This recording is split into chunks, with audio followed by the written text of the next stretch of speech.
এই মুহূর্তে আমি রয়েছি জলপাইগুড়ি পুলিশ লাইনে। এখান থেকে আমাদের ডিপারচার নিয়ে এখন আমরা যাচ্ছি প্রায় 400+ ফোর্স দার্জিলিংয়ের উদ্দেশ্যে। পিছনে এই যে সাদা গাড়িটা রয়েছে, এই সাদা গাড়িতে করে আমরা এখন যাব দার্জিলিং। 400+ ফোর্স এখান থেকে নিয়ে যাওয়া হচ্ছে। আমাদের 26 তারিখে ইলেকশন পারপাসে ডিউটি রয়েছে, তো সেই ডিউটির উদ্দেশ্যে আমরা যাচ্ছি। আজকে 22 তারিখ, আমরা এখান থেকে রওনা হচ্ছি। তারপরে 23 তারিখ আমাদের দার্জিলিংয়ে গিয়ে রিপোর্ট করতে হবে দার্জিলিং ডালি পুলিশ লাইনে। সেখান থেকে আমাদের বিভিন্ন পিএসএ নিয়ে যাওয়া হবে ইলেকশনের জন্য। তো চলো যাওয়া যাক। এর মাঝে যে টাইমটা পাবো সেই টাইমটা দার্জিলিংয়ে বিভিন্ন অংশে ঘোরাফেরা করব এবং সেখানকার ভিউ পয়েন্টগুলো তোমাদেরকে দেখানোর চেষ্টা করব ভিডিওর মাধ্যমে। তো চলো লেটস গো স্টার্ট, ভিডিওটা শুরু করা যাক।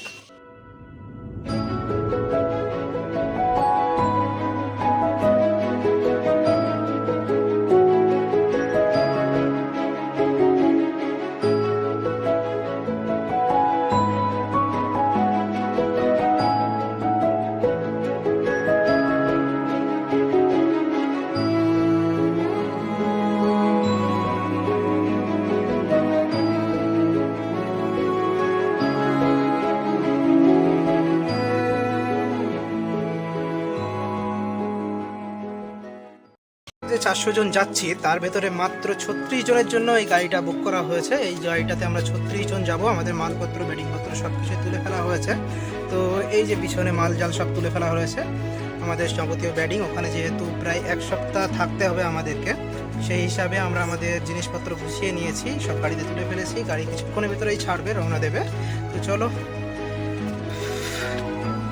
প্রচণ্ড গরম এখানে, জানি না দার্জিলিংয়ে এখন পরিস্থিতি কেমন, হয়তো ওখানে অনেকই ঠান্ডা। তো সেই হিসাবে আমরা আমাদের বেডিংপত্র কম্বল টম্বল সমস্ত কিছুই নিয়ে নিয়েছি। এখানে এখন 32 ডিগ্রি চলছে, আর ওখানে যেটা শুনলাম ওখানে কেবলমাত্র 16 কি 17 ডিগ্রি চলছে দার্জিলিংয়ে। এই যে আমার সিট পিছনে জানালার পাশে সিটটা নিয়ে নিয়েছি আমি। অল্প কিছুক্ষণের ভেতরে বাস ফুলফিল হয়ে গেল এবং বাস ছাড়ার সময় হয়ে আসলো। বাস ইতিমধ্যে স্টার্ট দিয়ে দিয়েছে। আমরা যাত্রা শুরু করে দিলাম দার্জিলিং এর উদ্দেশ্যে। এখনো পর্যন্ত আমরা রয়েছে জলপাইগুড়ি পুলিশ লাইনের ভিতরে। ধীরে ধীরে আমাদের বাস এগিয়ে চলেছে গেটের দিকে, অর্থাৎ মেন রোডের দিকে।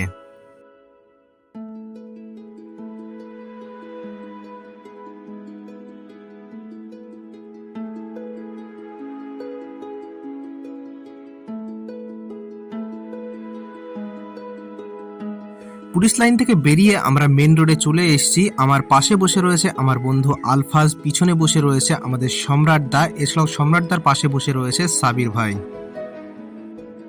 এরপর আমাদের বাস ছোট রাস্তা চেঞ্জ করে বড় রাস্তা, অর্থাৎ জলপাইগুড়ি শিলিগুড়ি হাই রোড ধরে সামনের দিকে এগিয়ে চললো। পিছনের দিকে ছেড়ে রেখে গেলাম 10th এবং 12 ব্যাটালিয়ান।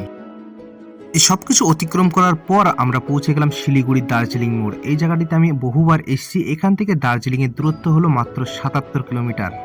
এই যে দার্জিলিং মোড়টা রয়েছে, এখানে বেশিরভাগ সময় ট্রাফিক জ্যাম দেখা যায়। এখানে বর্তমান সময়েও ট্রাফিক জ্যাম দেখা যাচ্ছে। বহু স্কুল বাস এখানে দাঁড়িয়ে রয়েছে, প্রায় শতাধিক স্কুল বাস রয়েছে এখানে দাঁড়িয়ে। এই ট্রাফিক জ্যাম অতিক্রম করে সামনের দিকে এগিয়ে যেতে আমাদের সময় আরো বেশি লেগে গেল, প্রায় 30 মিনিট।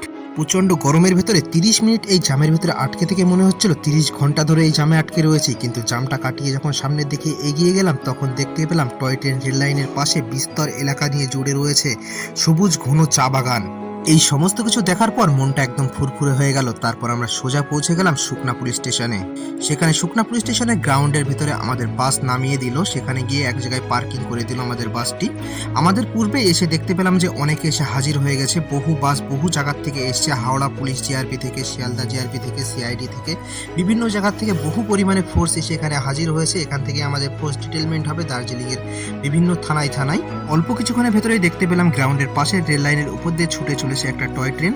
এদিকে ভ্যাপসা গরমে আমাদের নাজেহাল অবস্থা। হঠাৎ চোখে পড়লো একটা দাদা আখের রস বিক্রি করছে। আমরা কয়েকজন বন্ধু মিলে সেখানে চলে গেলাম আখের রস খেয়ে একটু গরম কমানোর জন্য। একদম ফ্রেশ ভাবে আখের রস বানিয়ে দিল আমাদেরকে, ঠান্ডা ঠান্ডা বরফ দিয়ে। সত্যি এই গরমের ভেতরে আখের রসটা যা লাগলো না, হেব্বি লাগলো। আমরা সুকনা পুলিশ স্টেশনে পৌঁছেছি বিকাল 3টার সময়। ধীরে ধীরে সন্ধ্যা ও রাত নেমে আসলো। ওদিকে আমাদের মাইকে নাম এবং নাম্বার ধরে ডিটেলমেন্ট শুরু করে দিয়েছে অনেক আগে থেকেই। এত ফোর্স একসাথে ডিটেলমেন্ট করতে অনেক লেট হয়ে গেল, রাত হয়ে গেল। আমার যখন হলো তখন রাত 7:30। এরপর সেখান থেকে আমরা চলে গেলাম আমাদের গাড়ির দিকে। এই যে এই গাড়িগুলো দেওয়া হয়েছে তার ভেতরে এই গাড়িতে রয়েছে আমি। তো চলো যাওয়া যাক। গাড়ি খুঁজে গাড়িতে ব্যাটিংপত্র তুলে নিয়ে আমাদের শুকনা পিএস থেকে বার হতে সময় লেগে গিয়েছিল প্রায় রাত 9টা। আমরা শুকনা পিএস থেকে বেরিয়ে রাতের অন্ধকারে দার্জিলিং এর রোড ধরে এগিয়ে চললাম সামনের দিকে। যাওয়ার পথে রাস্তার মাঝখানে পড়ল রোহিণী টোল প্লাজা, সেটাকে আমরা অতিক্রম করলাম। তার পরপরই শুরু হলো পাহাড়ে চড়ার রাস্তা। পাহাড়ের আঁকাবাঁকা রাস্তা দিয়ে আমরা ক্রমশ উপরের দিকে উঠে যাচ্ছিলাম, কিন্তু রাতের অন্ধকারে আমরা পাহাড়ের যে সৌন্দর্যতা সেটা দেখতে পেলাম না। তো চলো, কোনো ব্যাপার না, এখন বেশ কিছুদিন পাহাড়েই থাকতে হবে, পাহাড়ের সৌন্দর্যতা ঠিক দেখে নেব। এরপর আমাদের গাড়ি নিয়ে গিয়ে দাঁড় করালো একটা হোটেলের সামনে। সেই হোটেলে গিয়ে আমরা রাতে ডিনার করে নিলাম। সাধারণত দার্জিলিং এর হোটেলগুলো সব সন্ধ্যা 7টার পরে বন্ধ হয়ে যায়, কিন্তু এই হোটেলটা অনেক রাত পর্যন্ত খোলা ছিল। সেখানে আমরা রাতে ডিনার করে বেরিয়ে পড়লাম, আবার উপরে উঠতে শুরু করে দিলাম। উপরে ওঠার পথে আমাদের চোখে পড়লো খুব সুন্দর একটা দৃশ্য। পাহাড়ের গায়ে যে সমস্ত বাড়ি রয়েছে সেই সমস্ত বাড়ির লাইটগুলো দেখে মনে হচ্ছে তারা জ্বলজ্বল করছে। সেই সমস্ত কিছু দেখতে দেখতে আমরা পৌঁছে গেলাম কার্শিয়াং এ। এই কার্শিয়াং থেকে দার্জিলিং এর দূরত্ব মাত্র 33 কিলোমিটার। আমরা পাহাড়ি রাস্তা NH-55 হাই রোড ধরে সামনের দিকে এগিয়ে চললাম। যাত্রাপথের মাঝখানে আমরা কার্শিয়াং রেলওয়ে স্টেশনটিরও একটু দর্শন দিয়ে গেলাম। কার্শিয়াং রেলওয়ে স্টেশনটির উচ্চতা ছিল 4864 ফিট। তো আমরা সেটাকে পিছনে রেখে সামনের দিকে এগিয়ে চললাম এবং শেষমেশ আমরা পৌঁছে গেলাম আমাদের গন্তব্য স্থান রংবুল স্কুল, রংবুল গার্লস হাই স্কুলে।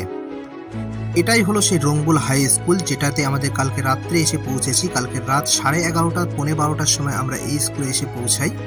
অনেক রাত হয়ে যায়, কালকে আর কোনো কিছু দেখানো সম্ভব হয়নি, কিন্তু পরের দিন সকালবেলা বাইরে বেরিয়ে এসে দেখি স্কুলের পাশেই রয়েছে সুন্দর একটা গ্রাউন্ড, পাশে রয়েছে পাহাড় আর পাহাড়। এখানকার ওয়েদার প্রায় সারাদিনই মনোরম থাকে। তো অল্প কিছুক্ষণের ভেতরে মাঠে হাজির হয়ে গেল একদল ফুটবল প্লেয়ার, তারা এসে খেলতে লাগলো। এছাড়াও কিছু দর্শক রয়েছে যারা বসে বসে খেলা দেখছে।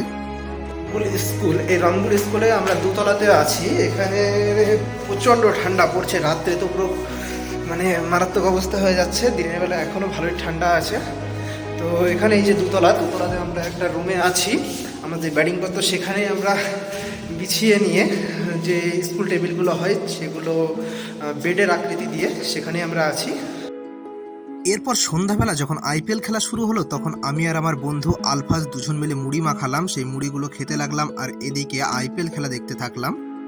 এমন এক শীতের সন্ধ্যায় IPL খেলা দেখতে দেখতে মুড়ি মাখা খেতে বেশ ভালোই লাগছিল। তা আমরা খেলা টেলা দেখে নিয়ে রাত্রে ঘুমিয়ে পড়েছিলাম। পরের দিন সকাল হতে আমরা বেরিয়ে পড়লাম ঘুম স্টেশনে যাওয়ার উদ্দেশ্যে। ঘুম স্টেশনটি ছিল এই রংবুল হাই স্কুল থেকে মাত্র 3 কিলোমিটার দূরে। যে স্কুলে আমরা রাত কাটালাম অর্থাৎ রংবুল হাই স্কুল, এটি হলো উপরের মেন রাস্তা থেকে অনেকটা নিচেই। সেই জন্য আমাদের যখন উপরে উঠতে হলো তখন বেশ অনেকটাই কষ্ট হয়ে গেল উপরের দিকে উঠতে। এখন আমরা রংবুল স্কুল থেকে বেরোলাম, আমি আর আমার বন্ধু যাচ্ছি ঘুম স্টেশনের উদ্দেশ্যে। ওরে বাপরে, যা উঁচু, এতটুকু উঠতে দম বেরিয়ে গেল। এটা হলো বাস স্ট্যান্ড। এখান থেকে বাসে ওঠার জন্য ওয়েট করছি, বাসের জন্য। বাস আসবে, তারপর বাসে উঠবো। বাসে উঠে চলে যাব সোজা ঘুম স্টেশন। তো চলো একেবারে বাসে উঠে দেখা হচ্ছে। 20-25 মিনিট ধরে বসেই রয়েছি, দাঁড়িয়ে রয়েছি, অথচ বাসের কোনো খোঁজ নেই। দেখা যাক গাড়ি কখন আসে আর কখন আমরা গিয়ে পৌঁছাতে পারি। দীর্ঘক্ষণ ধরে তো ওয়েট করেই যাচ্ছি, প্রায় আধা ঘন্টার উপরে হয়ে গেল। আজকে কি যাবো না আমরা ঘুম দেখ। রংবুল ফটকে আমরা দীর্ঘক্ষণ ওয়েট করি গাড়ির জন্য। তো শেষমেশ একটা টাটা সুমো এসে হাজির হয়। আমরা টাটা সুমোয় উঠে পড়ি এবং চারিপাশের প্রকৃতির অপরূপ সৌন্দর্য দেখতে দেখতে এগিয়ে চলি ঘুম স্টেশনের দিকে।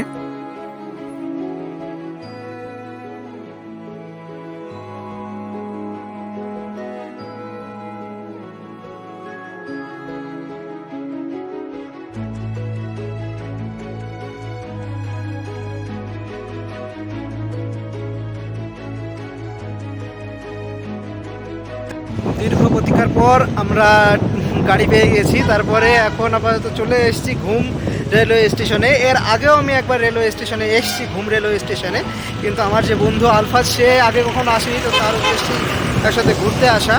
তো আজকেও আবার নতুন করে ঘুরবো। এই যে DHR দার্জিলিং হিমালয়ান রেলওয়ে।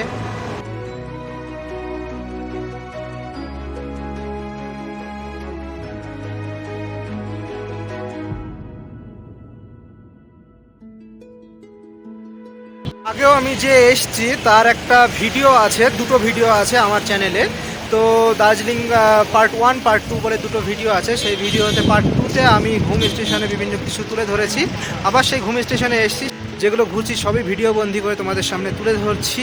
ঘুম রেলওয়ে স্টেশন, যেটি হলো ভারতবর্ষের ভেতর সবচাইতে উচ্চতম রেলওয়ে স্টেশন। এর থেকে উপরে আর কোনো রেলওয়ে স্টেশন নেই।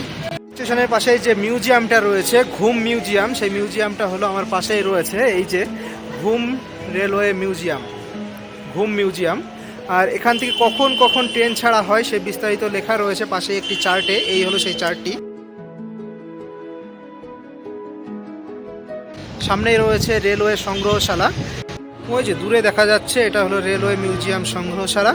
একটি ছোট্ট রেলওয়ে স্টেশন, খুব বেশি বড় না এই রেলওয়ে স্টেশনটি, ছোট্ট একটি রেলওয়ে স্টেশন যেখান থেকে টয় ট্রেন ছাড়া হয়।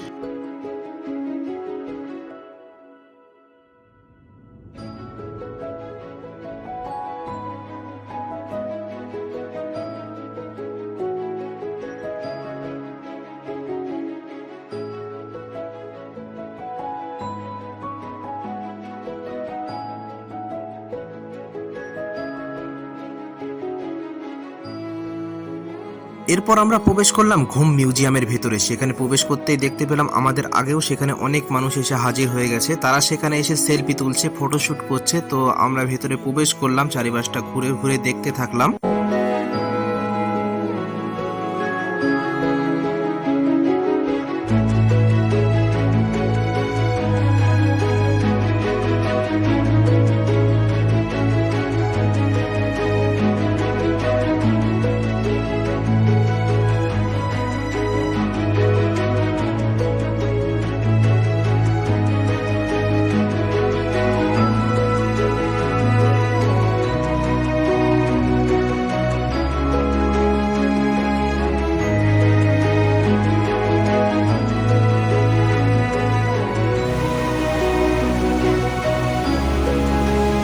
আমি যে স্টেশনটায় দাঁড়িয়ে আছি এটা হলো ঘুম রেলওয়ে স্টেশন, যেটার উচ্চতা হলো 7407 ফিট। এটা হলো ঘুম স্টেশন, যেটা দার্জিলিংয়ের আন্ডারে রয়েছে। এটা ইন্ডিয়ার ভেতরে হাইয়েস্ট উচ্চতম রেলওয়ে স্টেশন। আর এটা ইউনেস্কোর হেরিটেজ সাইট বলে ঘোষণা হয়ে গেছে 1999 সালে। ওয়ার্ল্ড হেরিটেজ সাইট হিসাবে ঘোষণা করে হয়েছে। এটার উচ্চতা দেখতে পাচ্ছ তোমরা 7407 ফিট। ঘুম মিউজিয়াম, এটার পাশে রয়েছে একটা টয় ট্রেন। আমি আর আগের ভিডিওতেও তোমাদেরকে দেখিয়েছি, আমি আগেও এসেছি। আমার পেছনে অলরেডি গাড়ি চলে এসছে, টয় ট্রেনগুলো চলে এসছে বিভিন্ন জায়গা থেকে। এখানে যেহেতু বেশিরভাগই সব বাষ্পচালিত রেল ইঞ্জিন দ্বারা টয় ট্রেনগুলো চালিত হয়, সেই জন্য এখানে প্রচণ্ড ধোঁয়া দেখা যাচ্ছে। কয়লায় চালিত হয়, ডিজেলে চালিত হয় ইঞ্জিনগুলো। এতক্ষণ রেলওয়ে যে স্টেশনটা ছিল, এই মিউজিয়ামটা সম্পূর্ণ খালি ছিল, কিন্তু বর্তমানে বহু মানুষ ট্যুরিজম চলে এসছে এখানে, ট্যুরিস্ট। তারা এসে এখানকার বিভিন্ন দৃশ্য দেখাশোনা করছে। অনেকে এই ট্রেনটাকে কেন্দ্র করে ফটো তুলছে, আমরা অনেক ফটো তুলেছি এগুলোকে কেন্দ্র করে। মিউজিয়াম থেকে আমরা বেরিয়ে আসলাম। এই যে আমার পিছনে রয়েছে টয় ট্রেন, এগুলো কেবলমাত্র আসলো, কিন্তু এর যে ইঞ্জিনটা, সেই ইঞ্জিনটা সামনে রয়েছে। ওই যে আমার পিছনে দাঁড় করানো রয়েছে ইঞ্জিনটা, তার কারণে এগুলো খুলে এখন আপাতত রেস্টে নিয়ে যাওয়া হলো কার শেডে। আর এগুলো প্যাসেঞ্জার নামিয়ে নেওয়া হলো। আবার এগুলো ছাড়া হবে সম্ভবত ইভিনিংয়ের সময়। এগুলো 2টোর সময় এখানে এসে হাজির হলো। আবার এটা এখান থেকে ছাড়া হবে সম্ভবত 4টের সময়। এখানে যেটা ইভিনিং টাইম দেওয়া রয়েছে, 4টের সময় এখান থেকে আবার ছাড়া হবে। সামনের দিক থেকে যে ইঞ্জিনটা খুলে নিয়ে আসা হলো, সেই ইঞ্জিনটা এখন সামনে এসে লাগানো হয়েছে। এই যে সামনে এসে লাগানো হয়েছে এই ইঞ্জিনটা, তো তোমাদেরকে দেখাচ্ছি। এই যে ইঞ্জিন, এটা হলো কয়লা চালিত ইঞ্জিন, এটা হলো ডিজেল চালিত ইঞ্জিন। আর ওই দিকে যেটা রয়েছে অনেক দূরে দেখা যাচ্ছে, ওটা হলো কয়লা চালিত ইঞ্জিন। এগুলো থেকে প্রচণ্ড হারে ধোঁয়া বেরোচ্ছে। এগুলো খুবই পরিবেশ দূষণ করে। ধীরে ধীরে দার্জিলিংটাও সেরকম আগের মতন নেই, এখানেও অনেক দূষণের পরিমাণ বেড়ে গেছে। ঘুম স্টেশনটা ছোটোখাটোর উপরে ভালো স্টেশন, তবে মনের দিক থেকে শান্তি পাওয়া যাচ্ছে যে ভারতবর্ষের ভেতরে ভারতবর্ষের সবচাইতে উঁচু রেলওয়ে স্টেশনে এসে আমি দাঁড়িয়ে রয়েছি। এটা মনের ভেতরে শান্তি আসছে। রেলওয়ে স্টেশন আমাদের ঘোরা হয়ে গেল, বলো রেলওয়ে স্টেশন আমাদের ঘোরা হয়ে গেল। রঙ্গল ফটক, এবার আমরা ফিরে যাব আমাদের ডেস্টিনেশন রঙ্গল ফটক গার্লস স্কুলে। ওখানে আমাদের থাকার ব্যবস্থা হয়েছে সেখানে আমরা ফিরে যাব। ঘুম রেলওয়ে স্টেশন ঘুরে আসার পর এখন আমরা পৌঁছে গেছি আমাদের ডেস্টিনেশন, যেখানে আমাদের থাকার ব্যবস্থা করা রয়েছে রঙ্গল ফটক। তো এখানে চলে এসেছি। হয়তো এর পরবর্তীতে দার্জিলিং ট্যুরে আর ভিডিও করতে পারবো না, তার কারণ কালকে থেকে আমাদের ডিউটি শুরু হয়ে যাচ্ছে, ইলেকশন ডিউটি। তো তা সত্ত্বেও যদি কোনো জায়গায় ঘুরতে যাই, যদি সুযোগ পাই ভিডিও করার, তাহলে সেগুলো পার্ট 2 করে আমি আবার আপলোড করে দেবো। তো আপাতত এই ভিডিওটা এই পর্যন্তই রাখছি। দেখা হচ্ছে পরে কোনো ভিডিওতে। ভিডিওটি ভালো লেগে থাকলে অতি অবশ্যই লাইক, কমেন্ট, সাবস্ক্রাইব করে রাখবেন, যাতে আমার পরবর্তী ভিডিও নোটিফিকেশনগুলো আপনার কাছে খুব সহজে পৌঁছে যায়। তো চলো, টাটা, বাই বাই।